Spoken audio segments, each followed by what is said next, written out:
வணக்கம் ஃப்ரெண்ட்ஸ், இது உங்கள் சாய்னிகா சமையல்.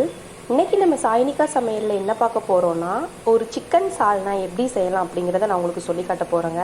இந்த சிக்கன் சால்னா பார்த்தீங்கன்னா பிரியாணி பரோட்டாவுக்கு சூப்பராக இருக்குங்க. வாங்க ஃப்ரெண்ட்ஸ், இந்த சால்னா எப்படி பண்ணலாம் அப்படிங்கிறத வீடியோக்குள்ளே போய் தெரிஞ்சுக்கலாம். இப்போது அடுப்பில் ஒரு கடாய் வச்சுக்கலாம். கடாயில் கொஞ்சமாக ஆயில் சேர்த்துக்கலாங்க. ஆயில் ஹீட் ஆனதும் 2 பட்டை, 4 கிராம்பு, 2 ஏலக்காய் சேர்த்துக்கலாம். இது எல்லாம் நல்லா பொரியட்டும்.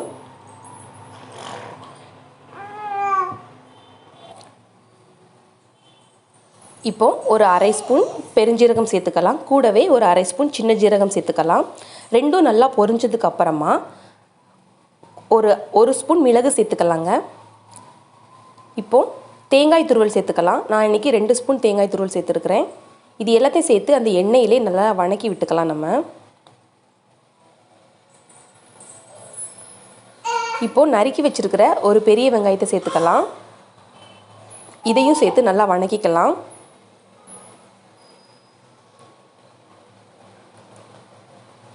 இப்போ டேஸ்ட்டுக்காக ஒரு 3 முந்திரி பருப்பு சேர்த்துருக்கேங்க. சால்னாக்கு முந்திரி பருப்பு சேர்த்து செஞ்சோம் அப்படின்னா சூப்பராக இருக்குங்க டேஸ்ட்டு.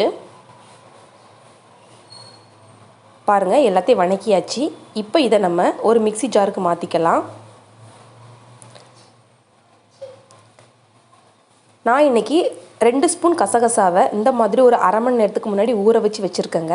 இந்த தண்ணியையும் இந்த கசகசாவையும் சேர்த்து நம்ம நல்லா ஃபைன் பேஸ்ட்டாக அரைச்சி எடுத்துகிட்டு வந்துடலாம்.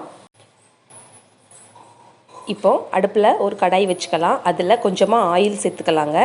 ஆயில் ஹீட் ஆனதும் ஒரு பிரிஞ்சி இலை சேர்த்துக்கலாம். கூடவே ஒரு அரை ஸ்பூன் பெருஞ்சீரகம் சேர்த்துக்கலாம். ரெண்டும் சேர்ந்து நல்லா பொரியட்டும். இப்போது நம்ம நீல வாக்கில் நறுக்கி வச்சுருக்கிற ஒரு பெரிய சைஸ் வெங்காயத்தை சேர்த்துக்கலாம். வெங்காயம் நல்லா வணங்கினதும் ஒரு ஸ்பூன் இஞ்சி பூண்டு பேஸ்ட்டு சேர்த்துக்கலாங்க. இஞ்சி பூண்டோட பச்சை வாசனை போகிற வரைக்கும் நல்லா வணக்கி விட்டுக்கலாம். இப்போது 2 பச்சை மிளகாவை நீல வாக்கில் கீறி சேர்த்துருக்கேன். இந்த பச்சை மிளகா சேர்த்து செய்யும்போது வாசனை நல்லாயிருக்குங்க. இப்போது நறுக்குன ஒரு பெரிய சைஸ் தக்காளியை சேர்த்துக்கலாம்.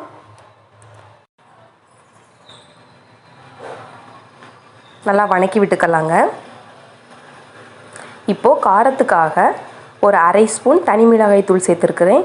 கூடவே ஒரு அரை ஸ்பூன் மல்லித்தூள் சேர்த்துக்கலாம். கொஞ்சமாக மஞ்சள் தூள் சேர்த்துக்கலாம். இது எல்லாத்தையும் சேர்த்து நல்லா எண்ணெயிலே பிரட்டி விட்டுறலாங்க.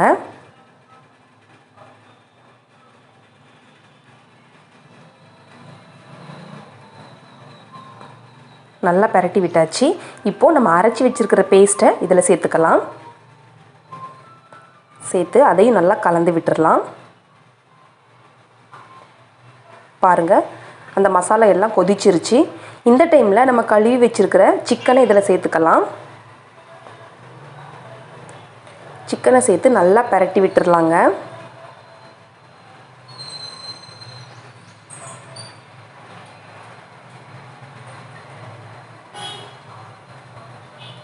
இப்போது இதுக்கு தேவையான அளவு தண்ணி சேர்த்துக்கலாம். தண்ணி சேர்த்து நம்ம இதை மூடி வச்சிடலாங்க. தேவையான அளவு உப்பு சேர்த்துக்கலாம். அவ்வளோதான் ஃப்ரெண்ட்ஸ், நம்மளுடைய சுவையான சிக்கன் சால்னா ரெடி ஆயிருச்சு. கொத்தமல்லி தூவி நம்ம இதை பரிமாறிக்கலாம். ரொம்பவே டேஸ்ட்டாக இருக்குங்க. பிரியாணி கூட சாப்பிடும்போது அவ்வளோ டேஸ்ட்டாக இருக்கும். நாங்கள் இப்போ இதை பிரியாணி கூட சாப்பிட போகிறோம். நீங்களும் இதே மாதிரி செஞ்சு பார்த்துட்டு எப்படி இருந்துச்சு அப்படின்னு கமெண்ட்ஸ் பாக்ஸில் கமெண்ட்ஸ் பண்ணுங்கள். மறக்காமல் நம்மளோட சாய்னிகா சமையலை சப்ஸ்கிரைப் பண்ணுங்கள். உங்களுக்கு இந்த வீடியோ பிடிச்சிருந்துச்சு அப்படின்னா லைக் பண்ணுங்கள், ஷேர் பண்ணுங்கள். தேங்க்ஸ்.